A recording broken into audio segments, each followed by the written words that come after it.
प्रिय विद्यार्थी, आज के क्लास में आपके लेसन प्लान में न्यूक्लिक एसिड का बायोसिंथेसिस एवं डिग्रेडेशन है। न्यूक्लिक एसिड के बायोसिंथेसिस अथवा डिग्रेडेशन पर चर्चा तभी कायदे से संभव है जब हम यह समझ लें कि प्यूरीन और पायरिमिडीन का सिंथेसिस कैसे होता है। हम सभी जानते हैं कि न्यूक्लिक एसिड दो प्रकार के होते हैं, डीएनए और आरएनए होता है, और दोनों ही पॉलीन्यूक्लियोटाइड होते हैं। पर डीएनए में डीऑक्सीराइबोज शुगर होता है और आरएनए में राइबोज शुगर होता है, तथा थायमीन को डीएनए में देखा जाता है और उसकी जगह पे यूरेसिल रहता है आरएनए में। तो अब हम लोग ध्यान देते हैं सर्वप्रथम प्यूरीन की सिंथेसिस। तो देखिए, आपके सामने एक चित्र बना है जिसमें ग्लाइसिन है, ग्लूटामाइन है, फॉर्मेट और एस्पार्टिक एसिड है, और इन चीज़ों का इस्तेमाल करके किस प्रकार प्यूरीन बनेगा इस पर हम लोग विचार करेंगे, कैसे प्यूरीन की सिंथेसिस करें। The origin of atoms that make up purine base is glutamine, formate, glycine, aspartic acid and ferment। ये मालिक्यूल्स हैं जो आपस में कंबाइन करके प्यूरीन बेस का निर्माण करेंगे। Adenine and guanine are two nucleotide classified as purine, ये हम सब जानते हैं। In purine synthesis PRPP is turn into inosine monophosphate या आईएमपी। तो पहले स्टेप में क्या है कि पीआरपीपी से बनता है IMP, inosine monophosphate. A production of IMP from PRPP requires. PRPP से आईएमपी, इनोसिन मोनोफॉस्फेट बनने के लिए क्या ज़रूरत पड़ेगी? तो ग्लूटामाइन की ज़रूरत पड़ेगी, ग्लाइसिन की ज़रूरत पड़ेगी, एस्पार्टेट की ज़रूरत पड़ेगी और 6 एटीपी की ज़रूरत पड़ेगी। IMP is then converted into AMP, adenosine monophosphate, using GTP and aspartate, which is converted into fumarate. While IMP can be directly converted to adenosine monophosphate, synthesis of guanosine monophosphate require an intermediate step। तो तात्पर्य यह है कि adenine और guanine जो दो होता था प्यूरीन, तो उसमें से एडेनिन और ग्वानिन के मोनोफॉस्फेट बनने की क्रिया में ज़रा सा फर्क ये है कि ग्वानोसिन मोनोफॉस्फेट के लिए एक एक्स्ट्रा स्टेप, इंटरमीडिएट स्टेप की ज़रूरत पड़ेगी, जिसमें कि NAD+ is used to form intermediate xanthosine monophosphate या XMP। XMP is then converted into GMP by using the hydrolysis of 1 ATP and conversion of glutamine to glutamate। AMP and GMP can then be converted into ATP and GTP respectively by kinase that add additional phosphate जोड़ने के लिए यह ATP stimulates production of GTP while GTP stimulates production of ATP। दोनों एक दूसरे को stimulate करते हैं। This cross regulation keeps the relative amount of ATP and GTP the same। इस क्रॉस कनेक्शन की वजह से इक्विलिब्रियम दोनों में स्थापित रहता है। तो इस क्रॉस कनेक्शन के कारण ATP और GTP की समान मात्रा मौजूद रहती है सदैव। Excess of either nucleotide could increase the likelihood of DNA mutation where the wrong purine nucleotide is inserted. इससे एबनॉर्मेलिटी गुंजाइश है यदि कोई एक ही ज़्यादा मात्रा में रहेगा तो, इसलिए दोनों ATP और GTP इक्विलिब्रेट करके बराबर रहते हैं. Lesch-Nyhan syndrome is caused by a deficiency in hypoxanthine guanine phosphoribosyl transferase or HGPRT, the enzyme that catalyzes the reversible reaction of producing guanine from guanine monophosphate. Guanine का निर्माण guanine monophosphate से होगा और इसमें एंजाइम HGPRT का उपयोग है. और जिनमें यह HGPRT नॉन फंक्शनल होता है उनमें लेश-नाइहान सिंड्रोम पाया जाता है वैसे व्यक्ति में. और यह जो है एक सेक्स लिंक्ड कंजेनियल डिफेक्ट है जो कि over production of uric acid तथा मेंटल रिटार्डेशन इत्यादि इससे हो जाता है.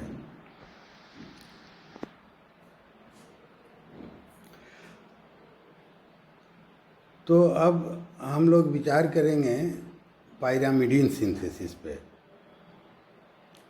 Uridine triphosphate at left reacts with glutamine and other chemical to form cytidine triphosphate called CTP on the right. बाएं तरफ देखिए यूरिडीन ट्राइफॉस्फेट है UTP और यह रिएक्ट्स विथ ग्लूटामाइन, यह ग्लूटामाइन के साथ रिएक्शन करता है और करके रिएक्शन यह बनाता है CTP, cytidine triphosphate. Pyrimidine nucleotides include cytidine, uridine, thymidine. यह बेस नहीं है, यह न्यूक्लियोटाइड है. Cytidine, uridine, thymidine. The synthesis of any pyrimidine nucleotide begins with formation of uridine. किसी भी पायरामिडीन का सिंथेसिस का आरंभ किससे होता है? यूरिडीन से. दिस रिएक्शन रिक्वायर्स, और यह जो यूरिडीन बनेगा requires aspartate, glutamine, bicarbonate and 2 ATP molecule to provide energy as well as PRPP which provides the ribose monophosphate. Unlike in purine synthesis, the sugar phosphate group from PRPP is not added to the nitrogenous base until towards the end of the process. After uridine monophosphate is synthesized, it can react with 2 ATP to form uridine triphosphate या UTP. UTP can be, once UTP is formed, then it can be converted to CTP, cytidine triphosphate, in a reaction catalyzed by CTP synthetase. Thymidine synthesis first requires reduction of the uridine to deoxyuridine before the base can be methylated to produce thymidine.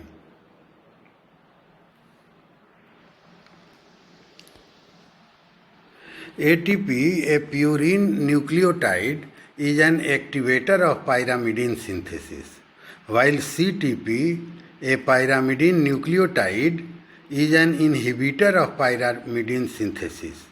This regulation helps to keep the purine pyrimidine amounts similar, which is beneficial because equal amount of purine and pyrimidine are required for DNA synthesis.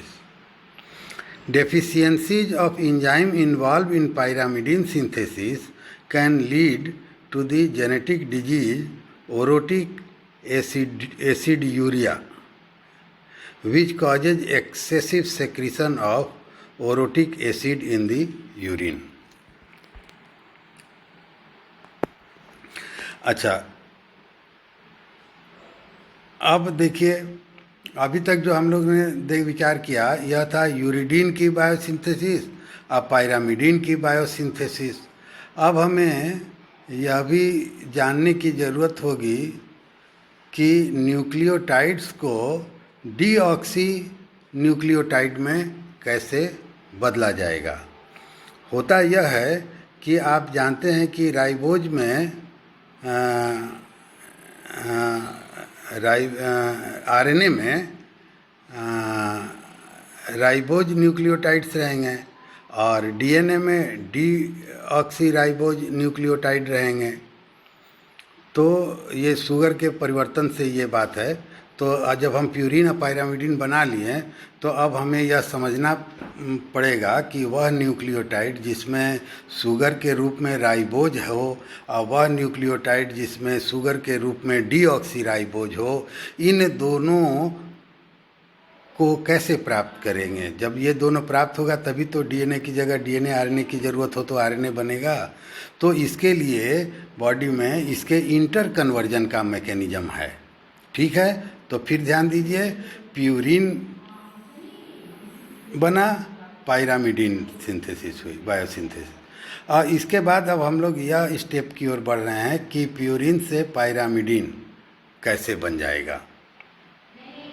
मतलब कि purine ribose purine nucleotide से deoxy ribose nucleotide का निर्माण कैसे होगा। Nucleotides are initially made with ribose as the sugar component, which is a feature of RNA. DNA, however, require deoxyribose, which is missing the 2-hydroxyl on the ribose. The reaction to remove this OH is catalyzed by ribonucleotide reductase. यह enzyme जो है वह OH को हटाता है, 2-हाइड्रोक्सिल group को, और इसी के द्वारा यह परिवर्तन संभव हो पाता है। This enzyme converts NDP nucleoside diphosphate to dNDP deoxy nucleotide diphosphate. The nucleotides must be in the diphosphate form to the reaction to occur. In order to synthesize thymidine, a component of DNA which only exists in deoxy form, uridine is converted to deoxyuridine by ribonucleotide reductase and then is methylated by thymidylate synthetase to create thymidine.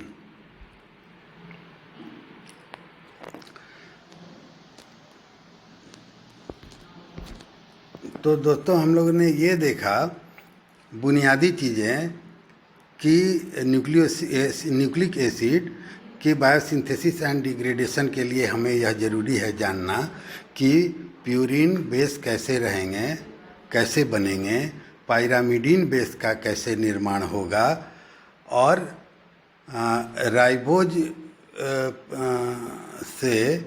Ribose nucleotide से deoxy ribose nucleotide में कैसे conversion कर दिया जा सकता है। ठीक है, आरएनए के अंदर जितने भी रहेंगे न्यूक्लियोटाइड, वो सारे में न्यूक्लियोटाइड मतलब आप जानते हैं ना, शुगर, नाइट्रोजिनस बेस और फास्फोरिक एसिड, ये तीनों मिलेंगे तब न्यूक्लियोटाइड होगा। तब यह सवाल है कि इसमें शुगर कौन वाला होगा, तो शुगर राइबोज वाला होगा कि डीऑक्सी राइबोज वाला होगा।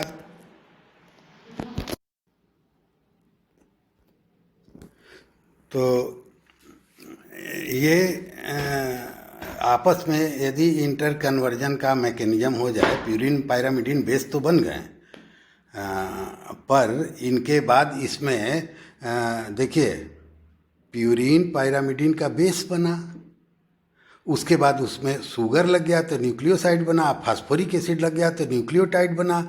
तो ये इन सब के प्यूरिन और पायरामिडीन, ये जो न्यूक्लियोटाइड हैं, प्यूरिन न्यूक्लियोटाइड और पायरामिडीन न्यूक्लियोटाइड, इन सभी न्यूक्लियोटाइड के डीऑक्सी राइबोज फार्म और राइबोज फार्म के इंटर कन्वर्जन कैसे होगा। और जब ये काम हो जाएगा तो डीएनए आरएनए जो भी बनाना चाहें उसके लिए वो वाला फॉर्म न्यूक्लियोटाइड का उपलब्ध हो जाएगा। तो यही कन्वर्जन इसमें बताने का प्रयास किया गया है।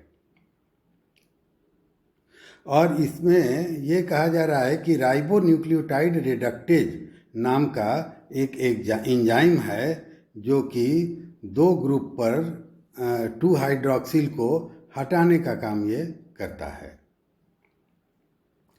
This enzyme converts NADPs nucleoside diphosphate to dinucleotide deoxynucleotide diphosphate.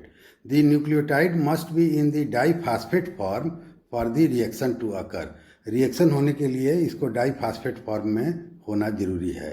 In order to synthesize thymidine, a component of DNA which only exists in the deoxy form, uridine, is converted to deoxyuridine by ribonucleotide reductase and then is methylated by thymidylate synthetase to create thymidine. तो इस प्रकार से हम लोगों ने यह विचार किया कि प्यूरिन बेस कौन कौन है, कैसे ये बनेंगे, इनके न्यूक्लियोटाइड कैसे बनेंगे, प्यूरिन वाले न्यूक्लियोटाइड और पायरामिडीन वाले न्यूक्लियोटाइड कैसे बनेंगे, और जो ये प्यूरिन पायरामिडीन वाले न्यूक्लियोटाइड हैं यदि इनमें शुगर डीऑक्सीराइबोज है तो राइबोज वाला में कैसे कन्वर्ट होगा, वह इंटर कन्वर्जन। यह 3 प्रकार के चीज़ों पर अभी तक हम लोगों ने ध्यान दिया। तो हम लोगों ने न्यूक्लियोटाइड जिसमें प्यूरिन बेस है, न्यूक्लियोटाइड जिसमें पायरामिडीन बेस है, और न्यूक्लियोटाइड जिसमें कि राइबोज शुगर है, और न्यूक्लियोटाइड जिसमें डीऑक्सीराइबोज शुगर हो, ये इतने कदम को हम लोगों ने तय किया। ठीक है। अब ये जो इतनी वार्तालाप हुई, इसका कंक्लूजन क्या है? इसका कंक्लूजन यह है कि हमारे पास हर प्रकार के न्यूक्लियोटाइड हो गए जिनसे कि न्यूक्लिक एसिड का सिंथेसिस होगा। अच्छा, हम सभी जानते हैं कि न्यूक्लियोटाइड और कुछ नहीं है, ये न्यूक्लिक एसिड डीएनए और आरएनए होते हैं, और ये कुछ नहीं है, ये क्या है? पॉलीन्यूक्लियोटाइड। तो जब एक बार सारे प्रकार के न्यूक्लियोटाइड उपस्थित बन चुके हैं, तो इनसे जिस भी प्रकार का आरएनए या डीएनए, जिस भी प्रकार का न्यूक्लिक एसिड सिंथेसिस करना होगा वो होगा। अब इसमें देखिए एक और पॉइंट मैं आपके सामने रख रहा हूँ, उस पर विचार करिए। वह यह है कि देखिए जब न्यूक्लिक एसिड है शरीर में तो इसका बायोसिंथेसिस भी होता है और बायोडिग्रेडेशन भी होता है, दोनों कार्य होता है। तो जब इसका बायोसिंथेसिस होगा और बायोडिग्रेडेशन होगा, तो बायोडिग्रेडेशन में न्यूक्लिक एसिड के जो चीज़ डिग्रेड करके बनते हैं उनका क्या होता है? या तो वो एक साल्वेज पाथ बताया जाता है, उस साल्वेज पाथ के अंतर्गत चले जाते हैं। ये कहने का तात्पर्य यह है साल्वेज पाथ का कि जब न्यूक्लिक एसिड का डिग्रेडेशन होगा तो उससे जो न्यूक्लियोटाइड रिलीज होंगे वह न्यूक्लियोटाइड एकदम से विखंडित नहीं होते हैं। जो एकदम से विखंडित होंगे वो तो यूरिन के रास्ते बाहर चले जाएंगे, और जो एकदम से नहीं विखंडित होंगे उसको न्यूक्लियोटाइड पूल में इंक्लूड कर दिया जाएगा, रिसाइकिल कर दिया जाएगा, ताकि फिर से न्यूक्लिक एसिड का सिंथेसिस में उनका उपयोग हो सके। इसी को साल्वेज पाथ कहते हैं।